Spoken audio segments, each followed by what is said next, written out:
पूजा जब पति राहुल के साथ हनीमून पर गई, तभी वहां मयंक ने आकर उनके अफेयर का पर्दाफाश कर दिया। पूजा, आखिर तुम मुझे मिल ही गईं। अपना नाम सुनकर पूजा ने पीछे मुड़कर देखा तो सामने बड़ी सी मुस्कुराहट लिए एक युवक खड़ा था। शादी के बाद खुली पोल। पूजा जब पति राहुल के साथ हनीमून पर गई, तभी वहां मयंक ने आकर उनके अफेयर का पर्दाफाश कर दिया। 1 महीने पहले। पूजा, आखिर तुम मुझे मिल ही गईं।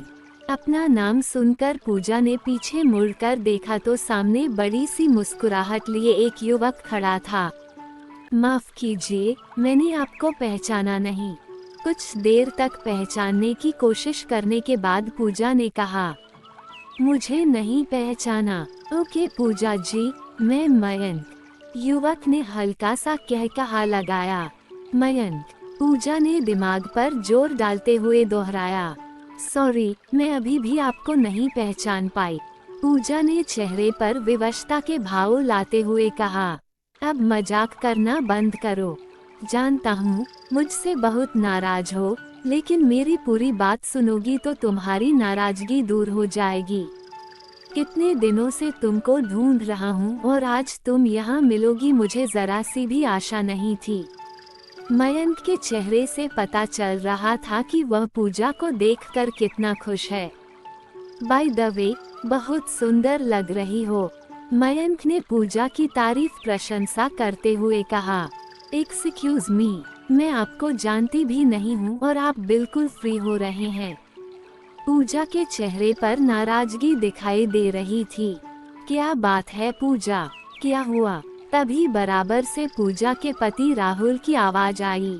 पूजा और राहुल की नई नई शादी हुई थी और दोनों हनीमून के लिए शिमला घूमने आए थे।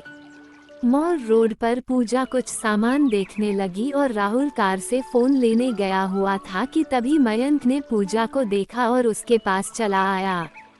देखिए ना, मैं इन महाशय को जानती भी नहीं और यह जबरदस्ती मुझसे बात किए जा रहे हैं।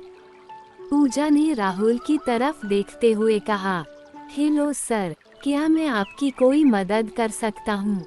राहुल ने मुस्कुराते हुए मयंक से कहा, देखिए, यह मेरे और पूजा के बीच का मामला है। आप इससे दूर ही रहें तो अच्छा होगा। वैसे आप? मयंक ने रुखाई से राहुल को देखते हुए पूछा। मैं इनका हस्बैंड हूँ, इसलिए आपसे पूछ रहा हूँ, क्या मैं आपकी कोई मदद कर सकता हूँ? राहुल के चेहरे पर मुस्कुराहट जारी थी। तुमने शादी कर ली, मेरा इंतजार भी नहीं किया।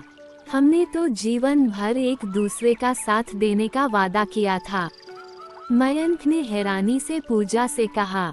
उसके चेहरे पर दुख और हताशा के भाव एक साथ दिखाई दे रहे थे। अजीब जबरदस्ती है। मैं आपको पहली बार देख रही हूँ और मैंने आपके साथ जीने मरने के वादे भी कर लिए। वाह, पूजा को अब गुस्सा आने लगा था। देखिए, अगर यह कोई प्रैंक या कोई मजाक है तो यार अभी हमें माफ कर दो। हम यहाँ अपना हनीमून मनाने आए हैं। अब बहुत हो गया। राहुल थोड़ा गंभीर होते हुए बोला। देखिए, न तो यह कोई प्रैंक है और न ही कोई मजाक। मैं और पूजा एक दूसरे से प्यार करते हैं, वो भी पिछले 5 साल से। 1 साल से मैं लखनऊ में नहीं था और इसने आपसे शादी कर ली। मुझे पूरा यकीन है ये शादी जबरदस्ती की गई है। पूजा मेरे अलावा किसी और से शादी के बारे में सोच भी नहीं सकती। मयंक ने भीगी हुई आवाज में कहा। क्या ये सच है पूजा? राहुल ने बड़ी सौम्यता के साथ पूजा से पूछा। मेरा विश्वास कीजिए, मैं सच कह रही हूँ। मैं इसे जानती भी नहीं। पूजा की आंखों से आंसू बहने लगे। मुझे तुम पर पूरा विश्वास है। राहुल ने पूजा का हाथ अपने हाथों में लेते हुए कहा। देखिए मिस्टर, मुझे लगता है आपको कोई गलतफहमी हो रही है। अच्छा होगा कि अब आप मेरी पत्नी को परेशान न करें, राहुल ने गंभीर चेहरे के साथ कहा। ऐसा मत कहो पूजा, तुम जानती हो मैं तुम्हारे बिना नहीं जी सकता। जानता हूँ तुम मुझसे बहुत नाराज हो, मैंने 1 साल तक तुमसे बात नहीं की, लेकिन पहले मेरी पूरी बात तो सुन लो। मुझे एक मौका तो दो। मयंक की आंखों से भी आंसू बह रहे थे। देखिए, पूजा को कुछ नहीं सुनना। मेहरबानी होगी कि आप सबके सामने कोई तमाशा न करें। राहुल ने सख्ती से कहा। देखिए, आप नहीं जानते हम दोनों एक दूसरे से कितना प्यार करते हैं। हम दोनों एक दूसरे के बगैर मर जाएंगे। मैं जानता हूँ, पूजा की कोई मजबूरी रही होगी, इसलिए इसने आपसे शादी की है। आप लोग मेरी मजबूरी भी तो सुनिए कि मैं इतने दिनों तक कहाँ था।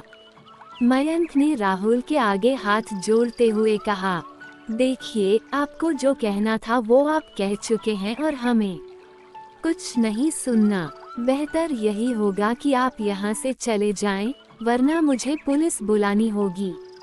राहुल ने अपने गुस्से को कंट्रोल करते हुए कहा, प्लीज सर, एक बार मुझे पूजा से बात करने दीजिए। फिर अगर यह कह देगी तो मैं चला जाऊंगा और कभी लौट कर नहीं आऊंगा। मयंक ने राहुल के आगे फिर से हाथ जोड़ लिए। राहुल ने एक नज़र पूजा को देखा जो कांप रही थी और आंखों से लगातार आंसू बह रहे थे। ठीक है, आइए कहीं बैठकर बात करते हैं। आसपास कई लोग जमा हो गए थे जो मजे लेकर तीनों की बातें सुन रहे थे। राहुल ने उस समय यही सही समझा कि बिना कोई तमाशा किए कहीं तसल्ली से बैठकर बात की जाए। तीनों पास ही एक कॉफी शॉप में बैठ गए। मैं और पूजा कॉलेज टाइम से ही एक दूसरे से प्यार करते हैं। लखनऊ क्राइस्ट चर्च कॉलेज में आप किसी से भी पता कर लीजिए, पूरा कॉलेज हम लोगों के बारे में जानता है। पिछले साल अचानक एक दिन गांव में मेरे चाचा और उनके परिवार ने जमीन जायदाद के लिए मेरे माता पिता की हत्या कर दी। सब कुछ इतना अचानक हुआ कि मैं पूजा को कुछ बता भी नहीं पाया और तुरंत अपने गांव चला गया। वहां चाचा और उनके परिवार वालों ने पुलिस वालों से मिलकर उल्टा मुझे ही फंसा कर जेल भिजवा दिया। 5 महीने बाद जब मैं बाहर आया तो सीधा लखनऊ गया, लेकिन पूजा के पिताजी का ट्रांसफर कहीं और हो गया था। किसी ने मुझे बताया भी नहीं कि वे लोग कहाँ गए। तब से मैं पूजा को यहाँ वहाँ ढूंढ रहा हूँ। मैं यहाँ अपनी बहन के घर आया हुआ हूँ और अचानक आज मुझे पूजा दिखाई दे गई। कितना अभागा हूँ मैं कि आज पूजा मुझे पहचान भी नहीं रही। मयंक ने अपनी पूरी कहानी सुनाई। प्लीज मुझे माफ कर दो पूजा, मैं तुम्हारे बिना जी नहीं पाऊंगा। मयंक ने पूजा की तरफ देखते हुए कहा, क्या ये सब सच है पूजा? राहुल ने पूजा से पूछा जो लगातार आंसू बहा रही थी। मैं सच कह रही हूँ, मैं इसे जानती भी नहीं। पूजा ने रोते हुए कहा, आप ये सब क्यों कर रहे हैं? आप मेरी शादीशुदा जिंदगी क्यों तबाह कर रहे हैं? प्लीज हमारा पीछा छोड़ दीजिए और चले जाइए यहाँ से। पूजा ने मयंक के आगे हाथ जोड़ते हुए कहा, तुम कहती हो तो मैं चला जाऊंगा, लेकिन ऐसा तो मत कहो कि तुम मुझे जानती भी नहीं। मयंक के चेहरे पर नागवारी दिखाई देने लगी थी। फिर मयंक अपना मोबाइल निकालकर कुछ तस्वीरें राहुल को दिखने लगा। ये देखिए, ये रहा सबूत। आप खुद देख सकते हैं हम दोनों कितने करीब थे। और ये देखिए हमारी चैट्स। कोई दिन ऐसा नहीं गुजरा जब हमने बात नहीं की हो। मुझे तुम्हारे साथ बिताया हुआ एक एक लम्हा याद है और तुम कह रही हो कि तुम मुझे जानती भी नहीं। मयंक ने गुस्से से कहा, क्या तुम इन्हें पहले से जानती हो पूजा? राहुल कुछ देर तक मोबाइल देखता रहा और फिर पूजा की तरफ देखते हुए बोला, कुछ कहते नहीं बना पूजा से। उसकी आंखों से लगातार आंसू बह रहे थे। मैंने तुमसे कुछ पूछा है पूजा, बोलो, क्या तुम इनको पहले से जानती हो? थोड़ी देर की खामोशी के बाद राहुल ने फिर पूजा से पूछा, तो पूजा ने सिर झुकाकर जवाब दिया, हाँ, ये सच कह रहे हैं। लेकिन वह सब मेरी नादानी थी, बचपना था। मैं सिर्फ आपसे प्यार करती हूँ। प्लीज आप मुझे अपने से अलग मत कीजिए। मैं आपके बिना सच में नहीं जी पाऊंगी। कुछ देर तक तीनों के बीच एक खामोशी पसरी रही। फिर अचानक राहुल जोर जोर से हंसने लगा। अरे, तो इसमें इतना रोने की क्या बात है? अगर अतीत में तुम्हारा कोई अफेयर था तो क्या हो गया? कॉलेज में तो मेरे 3 अफेयर थे, इसमें क्या बड़ी बात है? ये सब तो अब नॉर्मल है। राहुल ने पूजा का हाथ थामकर बड़े प्यार से कहा, आप मुझसे नाराज तो नहीं होंगे? मैं घबरा गई थी इसलिए मैंने आपसे झूठ बोला। पूजा अभी भी रोए जा रही थी। मैं तुमसे बिल्कुल भी नाराज नहीं हूँ। हाँ, वादा करो आगे से कभी झूठ नहीं बोलोगी। राहुल ने उसका हाथ चूमते हुए कहा। उधर मयंक आंखें फाड़े दोनों को देख रहा था। उसने सोचा था पूजा के साथ उसकी तस्वीरें और चैटिंग देखकर राहुल गुस्सा होगा और पूजा को छोड़ देगा, लेकिन ऐसा कुछ भी नहीं हुआ। आपको इस बात से कोई फर्क नहीं पड़ता कि आपकी पत्नी का शादी से पहले किसी से अफेयर था? मयंक ने हैरानी से पूछा। राहुल ने मुस्कुराते हुए कहा, मेरे लिए यह कोई बड़ी बात नहीं है। मेरे खुद 3 अफेयर रह चुके हैं, लेकिन मेरी जीवन संगिनी सिर्फ पूजा है। यह 21वीं सदी है। आज लड़कियां हर क्षेत्र में काम कर रही हैं, तो किसी के प्रति आकर्षित होना या किसी के साथ समय बिताना कोई जुर्म नहीं है, ये नेचुरल है। फिर राहुल ने मयंक को समझते हुए कहा, और भाई, मैं आपको भी यही सुझाव दूंगा कि देवदास बनकर घूमने से कोई फायदा नहीं। कोई अच्छी लड़की देखो और शादी करके घर बसाओ। राहुल ने मयंक को मुस्कुराते हुए कहा और खड़ा हो गया। आप ठीक कह रहे हैं।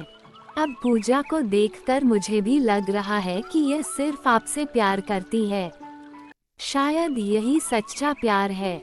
मयंक ने ठंडी सांस भरते हुए कहा, माफ कीजिए, मैंने आप दोनों को बहुत परेशान किया। आप दोनों को शादी बहुत बहुत मुबारक। आगे से आप कभी मेरी शक्ल नहीं देखेंगे। मयंक ने चेहरे पर जबरन मुस्कुराहट लाने का प्रयास किया। क्यों भाई, अपनी शादी में हमें नहीं बुलाओगे? अरे, हम दोस्त तो बन सकते हैं न? राहुल ने हंसते हुए मयंक का कंधा थपथपाया तो जवाब में मयंक भी मुस्कुरा दिया। पूजा राहुल को देखती रह गई। सच्चा प्यार करने वाले हर हाल में एक दूसरे का साथ देते हैं। आज राहुल के लिए उसके दिल में प्यार और श्रद्धा और भी ज्यादा बढ़ गई थी।